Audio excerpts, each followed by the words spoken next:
Au commencement était la parole était avec Dieu et la parole est Dieu. Tout ce que Dieu a fait, il l'a fait par sa parole. Sa parole est la vérité, sa parole est juste, sa parole est amour, sa parole est la lumière, sa parole est puissante. Donc bénissons la parole de Dieu.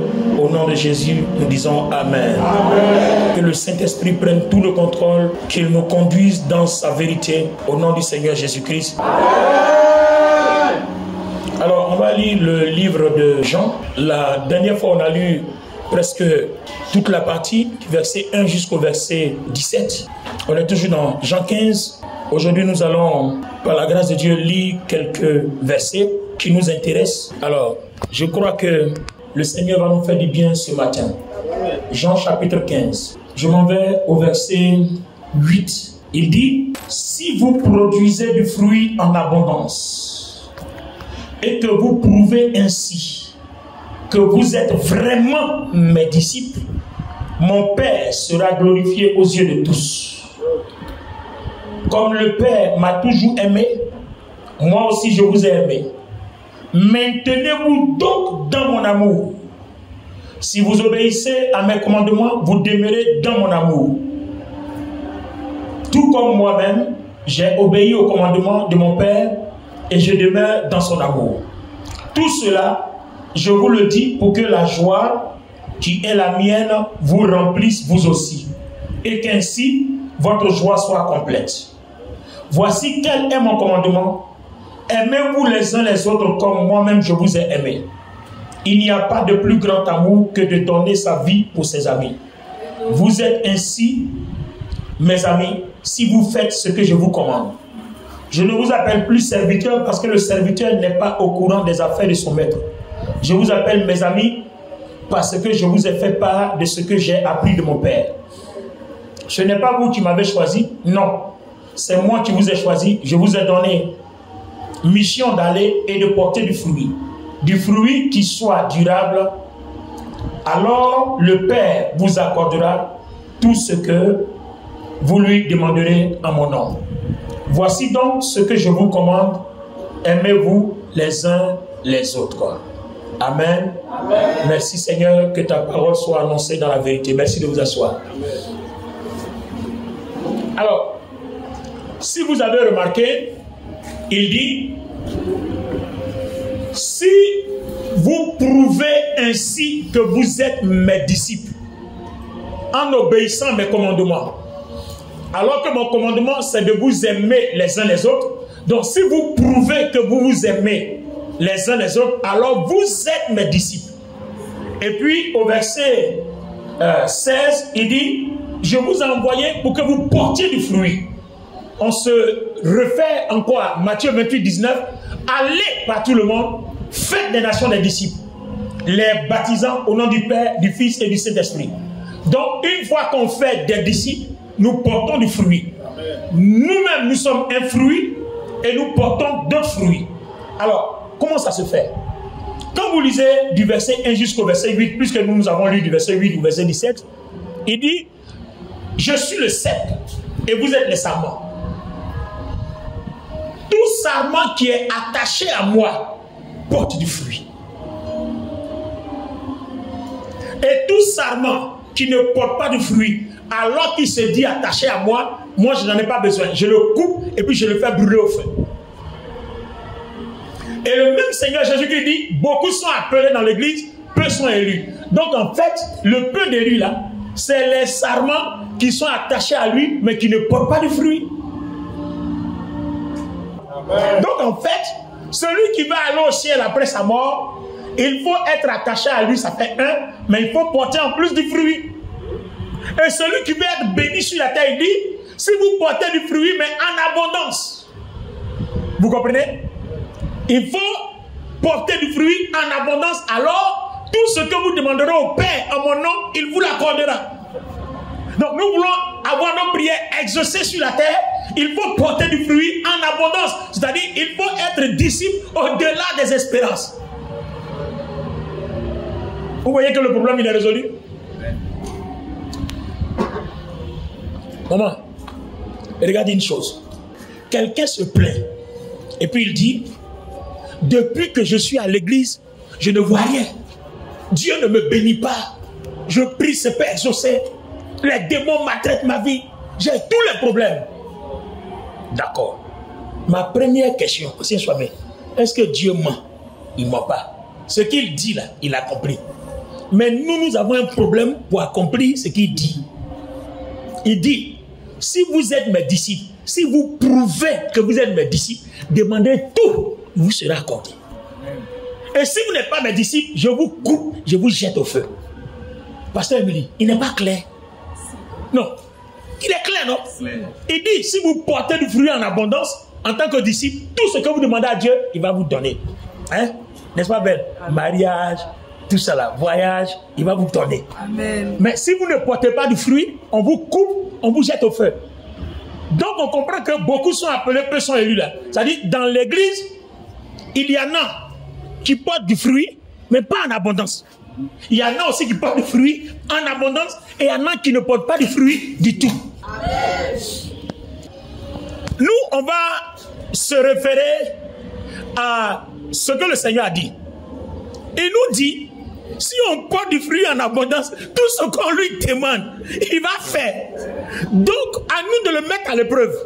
Ça veut dire que notre vie chrétienne va consister à porter du fruit en abondance et puis on va être en paix. Maintenant, s'il ne nous donne pas, prophète, on va lui dire, Seigneur, tu as dit si on porte, tu vas donner. Hein. Donc, je suis là. Donc, vous voyez qu'en fait, tout ce qu'on va chercher en prière, c'est d'avoir tous les éléments spirituels pour porter du fruit. Amen. Sinon, ancien connaît, pourquoi il a dit, avant que tu viennes prier là, je sais de quoi tu as besoin. Attends, ancien soir, mais tu dis à ton fils, mais je connais tes besoins. Est-ce que ton fils va venir t'exprimer les mêmes besoins que tu connais? Non. Il va venir t'exprimer ce que tu n'as pas prévu pour lui. Est-ce que vous comprenez? Donc, au lieu de venir demander l'argent, voiture, mariage, il dit tout ça là. Je sais que sur la terre, vous en avez besoin. Mais qu'est-ce qu'il faut pour que tout ça se produise là? C'est ce que tu dois venir me demander. C'est ce que je veux que tu aies. Parce que si tu les as, que tu les pratiques, tout ce que tu demandes là, tu les auras.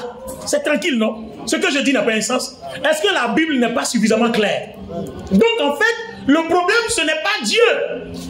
Soit les hommes n'ont pas bien compris ce que Dieu dit, ou les hommes n'ont pas bien compris ce que Dieu veut, ou bien les hommes ont compris ce que Dieu dit, ce que Dieu veut, mais les hommes ont un problème pour mettre en pratique ce que Dieu dit et ce que Dieu veut. Bon, je suppose qu'on n'a pas bien compris. Ce matin, Dieu va nous faire la grâce, on va bien comprendre. Amen. Donc, si en étant disciple et en portant du fruit en abondance, en prouvant ainsi qu'on est disciple, en portant du fruit en abondance, il nous donne ce qu'il nous faut. Il faut montrer maintenant comment être disciple. Il dit pour être disciple, il faut mettre en pratique mes commandements. Et mon commandement, c'est que vous vous aimez les uns les autres. Point. Amen. Alors, la question est que, est-ce qu'on a compris ce que ça veut dire? Ou bien soit on sait, et puis on ne le fait pas parce que ça ne nous arrange pas, ou bien on n'a pas exactement la définition de s'aimer les uns les autres. Donc aujourd'hui, le Saint-Esprit va nous aider à comprendre ce que c'est que s'aimer les uns les autres, et le reste là sera entre nos mains. Amen. C'est clair ou c'est pas clair? Donc n'importe quel chrétien n'est pas béni de Dieu. N'importe quel chrétien ne va pas au paradis après la mort, et n'importe quel chrétien ne sera pas enlevé quand la trompette sonnera pour la vie éternelle. C'est ceux qui sont disciples, mais qui prouvent qu'ils sont disciples en portant du fruit en abondance. Et ça veut dire quoi? Ça veut dire qu'ils obéissent au commandement et qui aiment leur prochain comme ils s'aiment eux-mêmes. Alors, analysons ce petit décret-là. Gloire à Dieu. On peut comprendre qu'est-ce que c'est que s'aimer les uns les autres. Et désormais, tout ce que nous allons faire là, c'est de chercher ça seulement, à s'aimer les uns les autres, et puis les problèmes sont finis. Amen. Alors, je vais essayer d'analyser la nature de Dieu qui est amour. Une fois qu'on a analysé la nature de Dieu qui est amour, on va comprendre qu'est-ce que nous avons à faire. Le psaume 110, à partir du verset 3, sachez que c'est l'Éternel qui est Dieu. C'est lui qui nous a fait. Nous lui appartenons. Nous sommes son peuple et le troupeau de son pâturage. Je descends au verset 5.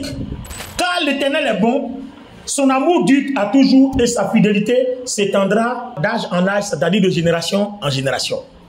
Donc, sachez que pour devenir disciple, une des conditions que la Bible t'impose, c'est d'appartenir à Dieu. C'est pour ça qu'il dit, je suis le cep, vous êtes les sarments. Celui qui est connecté à moi, ça c'est du verset 1 au verset 8 de Jean 15, celui qui est attaché à moi porte du fruit. Est-ce que vous comprenez? Amen. Alors, pasteur David, tu es le cep, il est le tronc. Et puis le sarment, c'est la branche. Donc, quand vous prenez le manguier, la branche est connectée au tronc. Et voilà par exemple le fruit que donne la branche. C'est parce qu'il y a une vie qui coule du tronc vers la branche, c'est-à-dire de Jésus vers le chrétien qui a connecté à Jésus, qu'il y a le fruit, c'est-à-dire des mangues.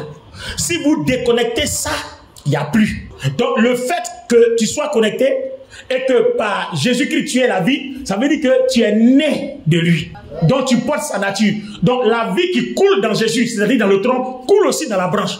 Donc tu es à l'image de ce que Jésus-Christ est. Donc tout ce que Jésus-Christ est, tout coule en toi, c'est-à-dire tu l'es aussi.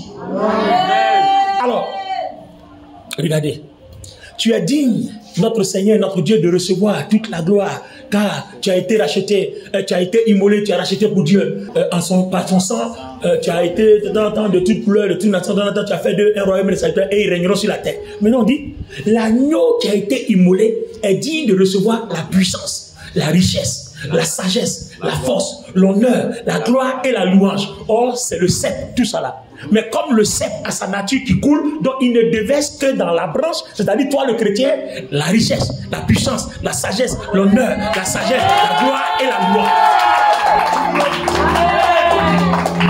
Maintenant, tous ces fruits qu'on a déversés en toi, pour que ça se manifeste, pour que toi tu les vois, il va falloir que tu aimes ton prochain.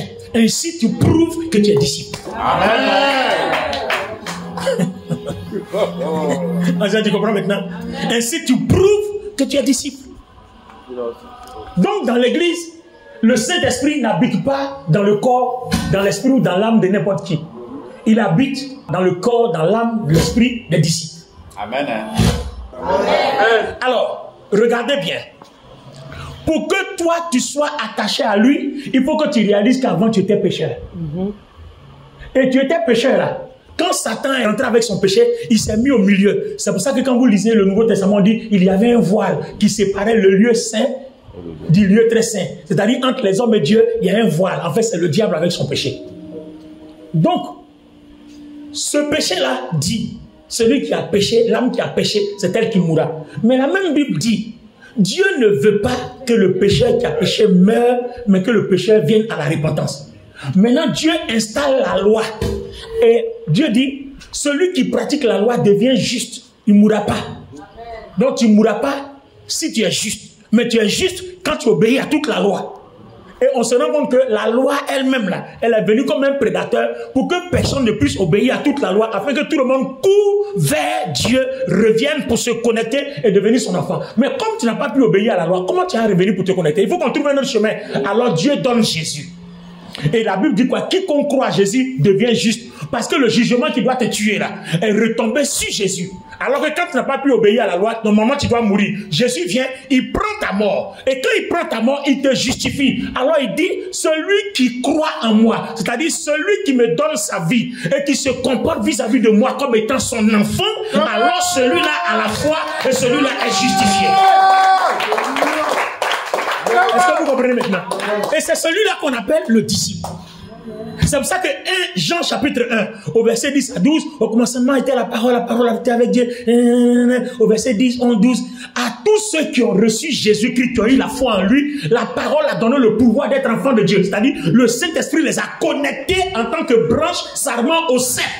Amen. Amen. Et à cause de la vie de Jésus qui coule en toi, Jésus qui a pris le péché, toi tu es redevenu juste, il t'a innocenté. Et à partir du moment où tu es juste, il y a un modèle de vie. Donc la nature de Dieu qui coule en toi s'appelle amour. Mais quand l'amour coule en toi, est-ce que l'amour envoie de ses yeux? Donc il y a un comportement que tu manifestes et qui montre qu'il y a l'amour en toi. Parce que la Bible dit quoi? On reconnaît l'arbre à son fruit. Donc quand on voit le comportement que tu as, on dit c'est à cause de ça là qui est en lui là, qui se comporte comme ça. Donc il y a quoi qui est en toi et puis toi tu te comportes comme ça. S'il y a l'amour en toi, tu dois te comporter comment pour qu'on sache que c'est parce que l'amour en toi que tu te comportes comme ça. Terre à terre comme ça, on a bien compris, non? Amen. Alors, je vais vous expliquer le comment tu dois faire pour qu'on sache qu'il y a l'amour en toi. Amen. Alors, regardez bien. Si nous lui appartenons, le psaume 98, à partir du verset 2, tout à l'heure nous avons parlé de justice qui nous a rachetés. Mais pour que Dieu nous apporte ce salut-là, qu'est-ce qui se passe? L'Éternel fait connaître son salut aux yeux des autres peuples. Il a révélé sa justice. L'Éternel a manifesté son amour fidèle envers Israël jusqu'au bout. On a vu le salut que notre Dieu a accompli. Donc quand Dieu voulait nous sauver par Jésus-Christ, cette manifestation qui vise à se servir de quelque chose pour nous sauver, c'est ce qu'on appelle le salut. Mais le salut là, ça ne vient pas sans justice. Parce que toi, c'est toi qu'on sauve, non? Toi, tu as péché. Il faut bien qu'on te juge, puisque le jugement dit que celui qui a péché doit mourir. Maintenant, le jugement là, on doit appliquer la justice, non? Il faut qu'on t'envoie devant un tribunal. Donc, pour accorder le salut, il se sert de la justice. Est-ce que vous comprenez? Amen. Donc, c'est quand la justice te juge qu'on te sauve.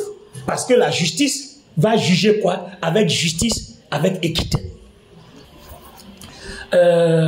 J'ai volé, donc j'ai commis un péché. Et à cause de ça, on m'a séparé de Dieu. Et puis, Dieu dit, comme tu as fait avortement, tu as tué, tu as volé, tu vas mourir. Mais je ne veux pas que tu meurs. Donc, je vais aller te juger. Mais je vais m'arranger que le jugement tombe sur quelqu'un. Si le jugement tombe sur quelqu'un d'autre, toi, tu es libre. Donc, vous voyez que pour qu'on m'accorde ce salut-là, il y a eu un jugement. Donc, il ne peut pas avoir ce salut sans la justice. Est-ce que tu as compris? C'est pour ça que dans le psaume 97, verset 2, les nuages et l'obscurité l'environnent. On parle de l'Éternel. La justice et l'équité sont la base de son trône. Donc Dieu qui est amour. Le psaume 89, verset 14 dit, la justice et l'équité sont la base de son trône. La bonté et la fidélité marchent devant lui. Donc, Dieu qui est amour dans 1 Jean 4, 8, et dont l'amour est lumière dans 1 Jean 1, on dit que quand il a assis son trône là, ça s'appelle justice et équité. C'est-à-dire que celui qui est assis sur le trône en tant qu'amour, quand il veut agir envers toi, il ne le fait pas sans justice. C'est sur la base de la justice et l'équité qu'il marche avec toi. Donc, dans sa relation avec les hommes, le fondement, c'est la justice et l'équité. Donc, toute personne qui se sert de la justice et de l'équité dans ses rapports avec les autres ressemble à Dieu. Donc, on dit que tu as la nature de Dieu en toi. Amen. Est-ce que vous comprenez? Amen. Donc, de la façon dont tu es connecté au cep et que tu as la nature du cep et que le cep lui-même se sert de la justice et de l'équité, toi, tu ne peux pas réussir aussi si tu ne te sers pas de la justice et de l'équité. C'est-à-dire que tu ne lui ressembles pas. Donc, en te servant de la justice et de l'équité, tu lui ressembles. En ce moment, il dit, tu es mon disciple. C'est-à-dire, tu as ma nature, tu as ma ressemblance. Est-ce que quelqu'un peut dire amen à ça? Amen. Maintenant, c'est quoi la justice? C'est quoi l'équité? Je vous explique, terre à terre. J'ai eu une convocation à la justice. On m'a dit que j'ai tué un homme. Bon, que Dieu m'en garde. Je ne vais jamais en tuer. Amen. On me dit, j'ai tué un homme, on me convoque en justice. Donc, en allant, je m'avais bien attendu avec mon avocat pour me défendre. J'arrive à la justice, on me présente les différents chefs d'accusation. On dit, bon, vous avez été aperçu, M. Bonny, à tel endroit, et il y a eu un coup de fusil, et tout le monde témoigne que c'est de vous que c'est venu. Alors qu'en réalité, j'étais là par hasard, en coïncidence avec les événements, mais ce n'est pas moi qui ai tiré. Mais comme on n'a pas vu celui qui a tiré, que c'était moi qui étais sur les lieux, on dit c'est moi qui ai tiré. Donc, la justice cherche des preuves. Et les preuves m'accablent. Les preuves montrent que c'est moi. Mais est-ce qu'en vérité c'est moi? Donc pour qu'il y ait une vraie justice rendue, pour que ceux qui rendent la justice soient justes, il va avoir un autre élément. Donc Le trône de Dieu, c'est justice et équité. Il y a un autre élément qui s'appelle équité, dont le juste qui siège en justice va se servir pour rechercher où se trouve la vérité.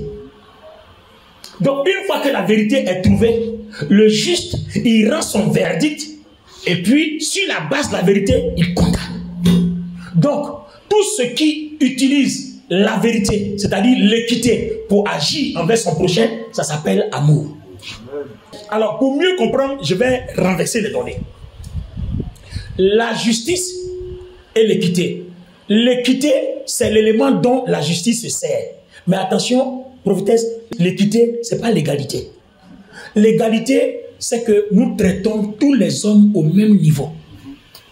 C'est-à-dire, tous les hommes. On dit par exemple, tout le monde est mauvais. Bon, tous les mauvais sont mauvais. On les punit au même titre. L'équité va dire non. Tous les mauvais là sont mauvais. Mais chaque mauvais a son degré d'implication dans la méchanceté. Il y a un mauvais qui est cruel, qui tue les gens. Il empoisonne les gens par jalousie, par méchanceté. Et puis il y a quelqu'un qui lui a tué quelqu'un accidentellement. Donc vous ne pouvez pas condamner ce criminel qui tue les gens pour son plaisir, parce qu'il est possédé d'un mauvais esprit, parce qu'il est sorcier ou sorcière, avec quelqu'un qui n'a pas fait attention et puis sa voiture a heurté quelqu'un, puis il a écrasé quelqu'un. On ne peut pas les condamner au même niveau. Donc l'équité va juger les gens en fonction du besoin de chacun, en fonction du degré d'implication de chacun. Vous comprenez maintenant? Alors que l'égalité, lui, il ne cherche pas. Une fois qu'on a dit voler, prison. On ne cherche pas à savoir. Donc l'égalité n'est pas la vérité. L'équité cherche la vérité. Donc quand dans ton rapport avec ton prochain, tu cherches l'équité, de toute ta façon d'agir contre ton prochain est basée sur l'équité, c'est-à-dire la recherche de la vérité, à ce moment précis là, Dieu dit tu aimes ton prochain. Amen. Sinon aimer ton prochain, c'est pas parce que tu lui as donné quelque chose. Non. Tu peux me donner quelque chose puis tu es hypocrite. Au contraire, même tu peux empoisonner puis me donner. Exactement. Donc donner ne signifie pas que tu es bon. Mais quand tu donnes avec équité, Dieu dit tu es juste. Parce que tous tes faits sont basés sur quoi? Sur la justice. Alors Dieu dit tu incarnes l'amour. Il y a un psaume qui le montre très bien. J'espère pouvoir le trouver très rapidement. Il y a un psaume qui le montre très bien. Amen. Le psaume 145, le verset 17. L'Éternel est juste en tout ce qu'il fait. Il est plein d'amour en tout ce qu'il fait. Vous voyez que la justice et l'amour sont la même chose. Celui qui pratique la justice démontre que l'amour est en lui. Et celui qui est amour a un seul caractère, la justice. Et comme on sait que à la justice, on recherche la vérité avant de prononcer le jugement. Alors, ce dont la justice se sert pour prononcer la vérité s'appelle équité. Donc, si j'apprends que l'évangéliste Esther m'a calomnié, c'est elle-même qui allait me convoquer en justice alors qu'on mange ensemble, on prie ensemble à la cité de David, je ne veux pas tout de suite aller tomber sur elle. Comme je suis juste, le juste utilise la sagesse. Et la sagesse du juste, c'est la recherche de la vérité avant de réagir. C'est pour ça que le juste, il parle toujours en retard. Tant qu'il n'a pas vu le chemin de la vérité, il ne parle pas. Donc quand on dit par exemple le sage, ce n'est pas celui qui parle bien. Non. Alléluia. Le sage n'est pas celui qui parle bien, ou bien n'est pas celui qui a le verbe facile. Le sage, c'est celui qui prend son temps, qui est lent à parler, dont la vision de l'esprit trouve le chemin de la vérité. Et quand il finit de parler là, tout ce que tu vas dire là, ça ne peut pas contredire ce qu'il a dit. Parce qu'il n'y a rien qui puisse aller contre la vérité. Nous savons que la vérité c'est la lumière. Donc quand vous êtes juste, que vous incarnez la vérité, les ténèbres ne peuvent pas contre vous. C'est cette vérité qui était dans Shadrach, Meshach et Abednego. C'est pour ça que quand on les a jetés dans la fournaise Adam, le feu ne les a pas consumés. Parce que la vérité, la lumière, la vérité c'est l'amour. Et les ténèbres, le mensonge ne peut pas détruire l'amour, ne peut pas détruire la lumière, ne peut pas détruire la vérité. Donc un chrétien qui incarne cette vérité en tant qu'homme juste, femme juste, s'appelle disciple. Et si vous vous basez sur la vérité dans vos rapports les uns les autres, alors vous êtes prêts pour le ciel. Amen. Il faut prophétiser. Il faut faire tout ce que tu veux. Il faut déplacer les montagnes. Mais sans l'amour, tu n'es rien. Amen. C'est-à-dire sans la vérité. Jésus dit, je suis le chemin, je suis la vérité, je suis la vie. Bien-aimé, l'erreur que l'Église commet, c'est que les divisions que nous avons dans nos églises sont basées sur le fait qu'il n'y a pas de vérité. Regardez par exemple dans une église, un parent a peut-être un problème avec un ancien, avec un frère, ou bien avec le pasteur. Le parent prend tous ses frères, toute sa famille, tout le monde sort de l'église. Vous n'avez jamais vu ça? Si. Même si son parent et son frère sont dans l'erreur, c'est solidarité familiale. Tout le monde s'en va. Et même quand c'est faux, tout le monde s'en va. Alors que en allant, ils pensent qu'on les a frustrés. Ils ne sont pas contents pour eux. Dieu est avec eux. Mais tant que la vérité n'est pas de ton côté, Dieu n'est pas avec toi parce que Dieu est du côté de la vérité. Amen. Amen. Maintenant, faisons attention. Dieu est dans la justice. Mais dans la justice, Dieu est au côté du juste. C'est-à-dire celui qui détient la vérité. Amen. Quand on va à la justice, il y a tout le monde là-bas. Mais Dieu se met du côté de celui qui incarne, qui détient la vérité. Donc dans l'église, dans vos rapports en famille, au travail, arrangez-vous de telle sorte que tous vos rapports que vous avez avec votre prochain, vous soyez du côté de la vérité. Donc si vous êtes du côté de la vérité, alors Dieu dit, vous aimez votre prochain. Amen. Donc vous comprenez qu'en fait, l'explication, l'interprétation qu'on avait de l'amour, on ne l'avait pas approfondie.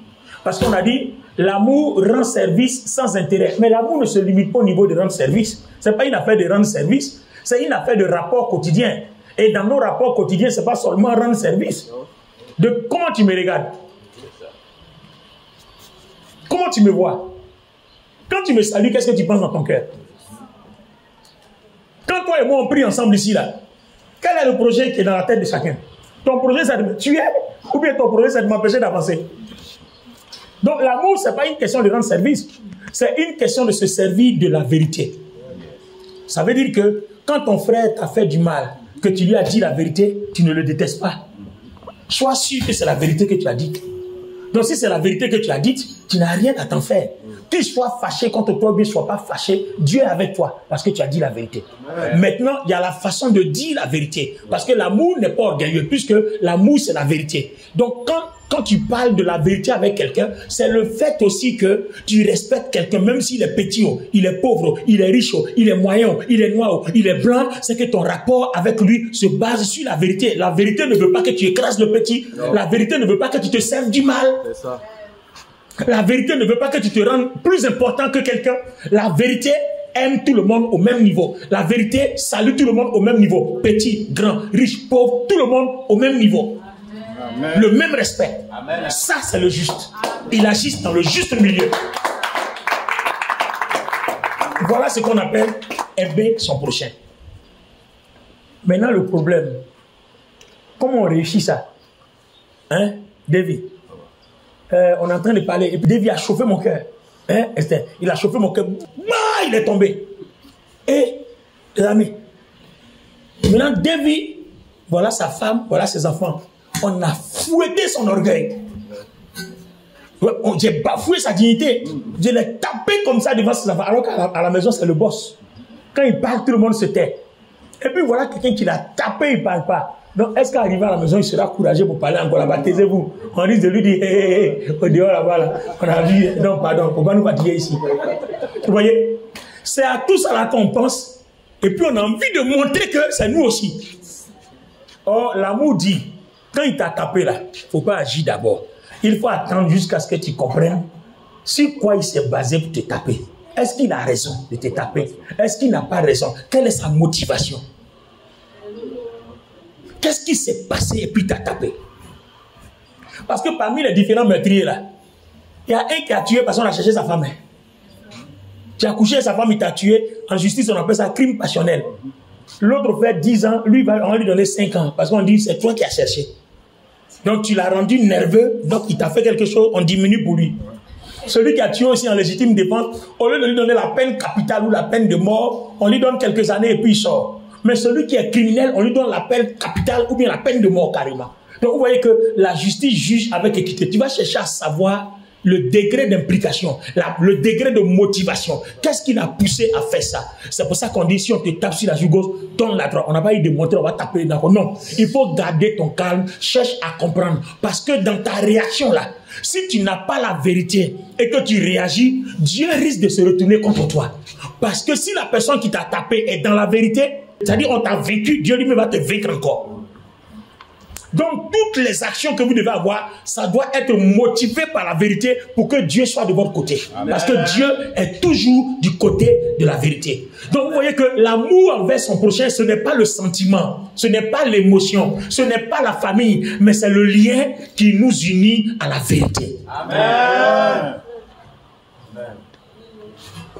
Beaucoup de personnes, d'entre nous, on est émotionnels. Ce sont les émotions.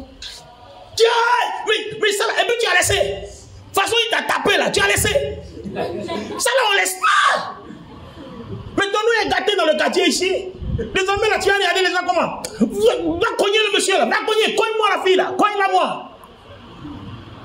Et puis malheur pour toi, tu arrives, tu cognes, la personne tombe, la personne meurt. Tu vas passer tout le restant de ton temps en prison. Alors que si tu avais attendu, tu aurais eu la motivation, comme un peu ce qui se fait en justice. Quand on arrive en justice, on dit la personne est un criminel. La personne n'est pas en prison. Hein. Quand c'est mandat de dépôt, on te surveille quelque part. Jusqu'à ce qu'on sache ce que tu as vraiment fait. Une fois qu'on a ce que tu as vraiment fait, le juge tranche. Mais on donne ta peine à la hauteur de ce que tu as vraiment fait. Ça s'appelle l'amour. Donc ça ne veut pas dire que l'amour ne châtie pas. Même Dieu lui-même qui est amour, il nous châtie. Est-ce que vous comprenez? Amen. Ça ne veut pas dire que l'amour ne corrige pas. L'amour peut corriger son enfant. L'amour peut corriger sa femme. L'amour peut corriger son mari. Mais attention, selon la vérité. Donc on a mal compris l'amour. On pense que l'amour, c'est la gentillesse. On fait tout et n'importe quoi et puis on laisse tomber. Ah non, l'amour corrige, mais avec la vérité. Si tu ne corriges pas avec la vérité, tu es en train de pécher vis-à-vis du Seigneur. Et l'amour est l'éducateur le plus important parce qu'il corrige avec vérité. C'est-à-dire, une fois qu'on t'a corrigé là, tu vas expliquer ton affaire à tout le monde. On dit, mais bon, ils ont raison, les accords t'ont frappé, mais ils ont raison, laisse tomber. Ça là, tu vas expliquer ça vous-même. Quand on va à la maison, les classes, il faut laisser tomber, abandonne le procès. Il faut abandonner ce combat là parce que c'est quand même rien. Ils ont raison. Ils ont raison. Quand tu sors clôture de quelqu'un, tu arrives là-bas, et puis tu rentres, on te voit, tu es en train de voler ta main dans son sang, en train de prendre son argent. Et puis on t'a coupé un bras. Tu vas aller où est ça là?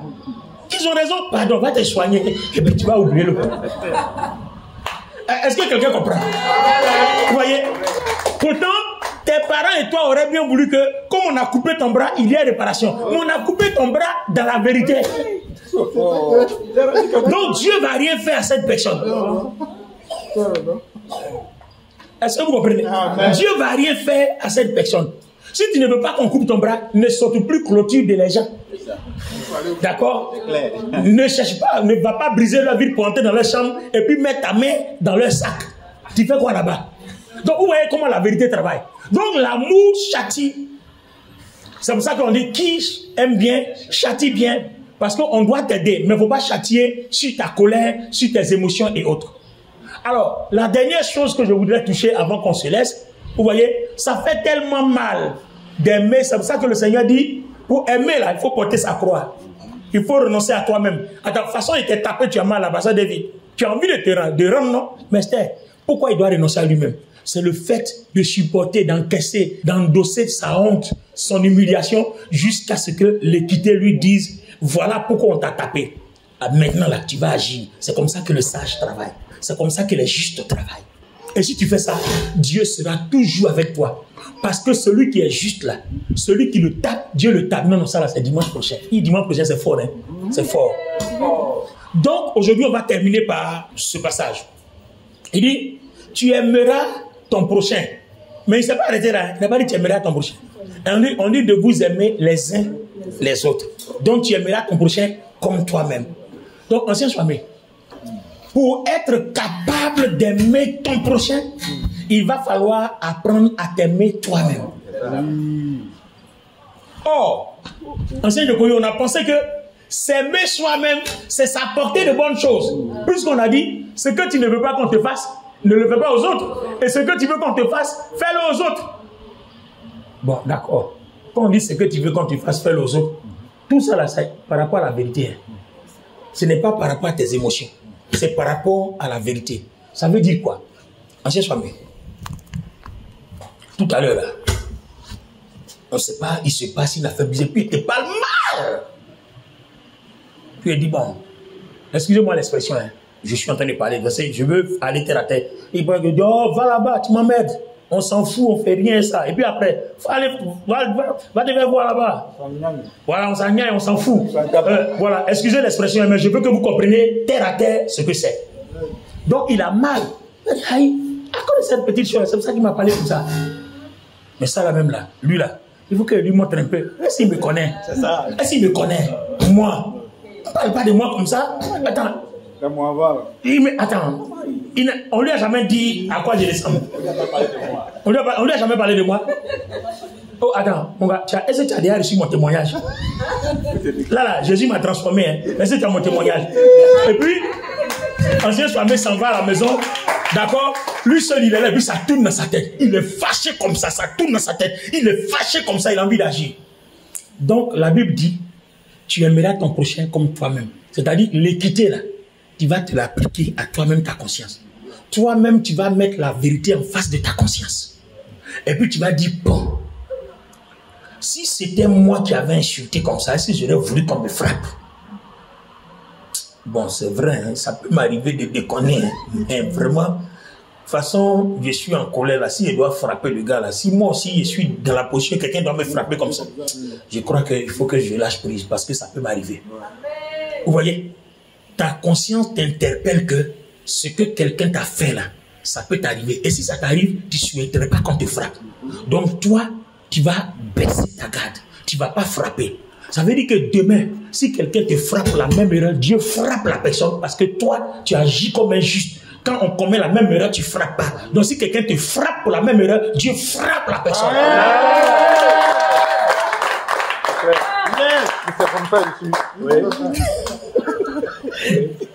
Et vous voyez, et ça s'appelle marcher selon la vérité. Ou bien marcher selon l'esprit. Parce que marcher selon l'esprit, c'est marcher selon la vérité.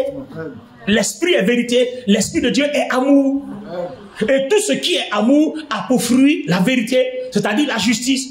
Et pour trouver la vérité, le juste qui est un fruit de l'amour se sert de quoi? De l'équité. C'est-à-dire il recherche la vérité et c'est sur la vérité qu'il agit toujours. Ça fait que les portes du ciel ne lui sont pas fermées. Pourquoi? Parce qu'il a la nature de Dieu. C'est ceux qui ont la nature de Dieu dans l'église là qui vont là-bas. Dieu frappe sur la base de la vérité. Toi aussi, tu es connecté au sept. Tu as la même nature. Tu frappes aussi sur la base de la vérité. Ouais. Mais à partir du moment où tu commences à frapper sur la base de tes émotions et du mal, c'est que tu n'es plus connecté parce que sa nature coule plus en toi. Donc c'est en fonction de ta façon d'utiliser la vérité là qu'on reconnaît que sa nature est en toi. Amen. Yes. Amen. Si vous vivez comme ça, le ciel vous appelle chrétien. Amen. Amen. Sinon pour le moment là, c'est les hommes qui nous appellent chrétiens parce qu'ils nous voient venir à l'église. Mais le ciel ne nous appellera chrétiens que lorsqu'ils nous verront nous servir de la justice. Amen. Amen. Ça fait de nous des hommes justes. Donc un disciple est un homme juste, est une femme juste qui se sert de la vérité, c'est-à-dire de l'équité.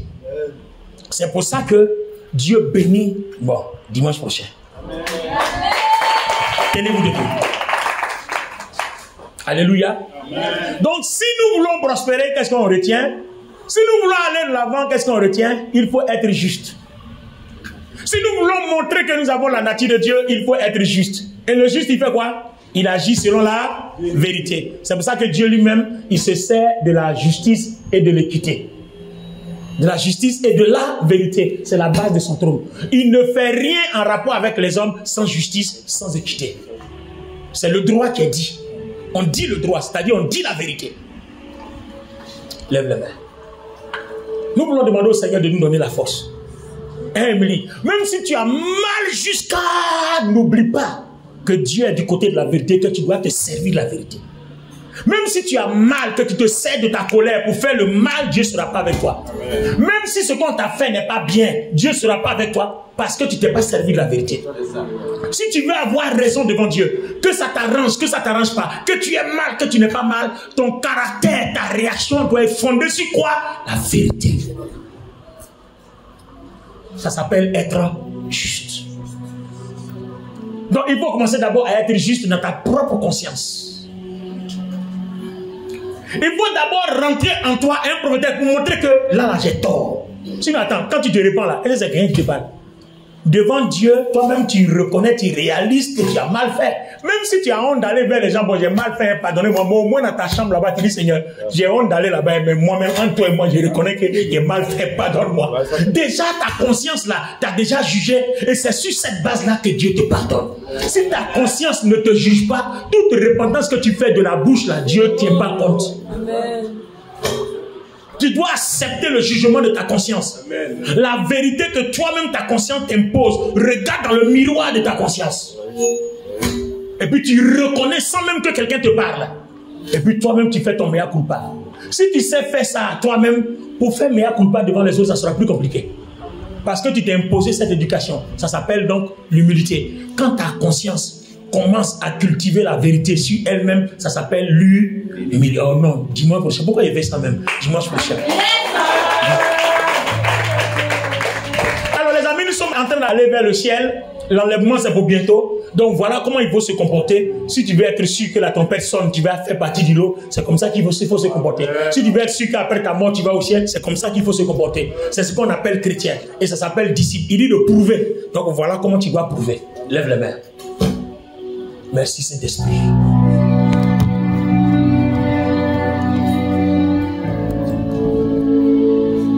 Merci Saint-Esprit.